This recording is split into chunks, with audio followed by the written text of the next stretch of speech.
আপনারা দেখছেন challenge ২৬ bulletin. এবং সাধারণ মানুষের মধ্যে একটি আস্থার জায়গায় এসেছে যে বিচার বিভাগ অন্তত পক্ষে এখন নিরপেক্ষ আছে। এই যে একটা পারসেপশন মানুষের মানে তৈরি করতে পেরেছে কালকের রাইটে, এটা একটা দিক।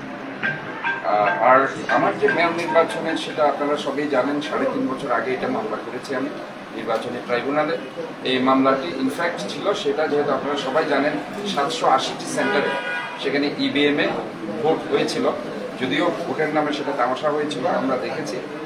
ওই সময় প্রায় ৭০-৮০টা সেন্টারে আমি নিজে ঘুরেছি এবং ৪ থেকে ৫% ভোট সেখানে পড়েনি, সেটাকে ২২-২৩% দেখানো হয়েছে। কাজে ওই ধরনের কারচুপি তো আছে, আর দিনের ভোট রাতে তো হয়েছে, এগুলো তো আছে। কাজে ওই জায়গায় আমাকে যখন রেজাল্টটা দেওয়া হয় 5% রেজাল্ট ২৩% করেছে, সেটাও ঠিক আছে, আমি বললাম যে এটাও চুরি করেছে। কিন্তু যখন ইভিএম এর রেজাল্টটা দেওয়া হচ্ছে সেখানে কোনো প্রিন্টেড কপি দেওয়া হয়। দেখুন, আপনি যদি কোনো একটা শপে গিয়ে মার্কেটিং করেন, সেখানে একটা প্রিন্টেড কপি দেওয়া হয় মেশিনের মধ্যে। মেশিনের মাধ্যমে ভোট হয়েছে, আপনি হাতে লিখে রেজাল্ট দিবেন, এটা তো কোনো ক্রমে মানা যায় না।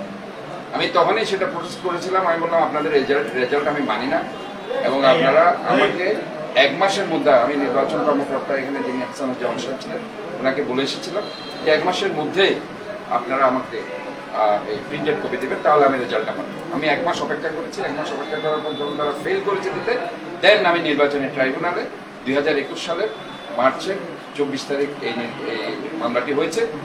এবং এই মামলাটি হওয়ার এক সপ্তাহ না, আমরা ৪ থেকে ৫ দিনের মধ্যেই আমাকে আমার চেম্বার থেকে সমস্ত পুলিশ প্রশাসনের লোক দিয়ে তারা আমাকে গ্রেপ্তার করছে মেহেদীর নেতৃত্বে। আপনারা জানেন মেহেদী কি পরিমাণ এখানে তাণ্ডব চালিয়েছিল। তো কাজেই তার নেতৃত্বে সবাই আমাকে অ্যারেস্ট করেছে, এবং তখন থেকে আমি সেদিন সবে বরাত ছিল, সবে বরাতের দিন আমাকে অ্যারেস্ট করেছে এবং আমার চেম্বারের থেকে অ্যারেস্ট করা হয়েছে। কাজে এই মামলাটিকে আমি চ্যালেঞ্জ হিসেবে নিয়েছিলাম। শেষ পর্যন্ত কালকে যে রাইট এসেছে, এটা ইনফ্যাক্ট আমি না, শুধু সারা বাংলাদেশের ১৬ কোটি মানুষ সেটা খুশি হয়েছে।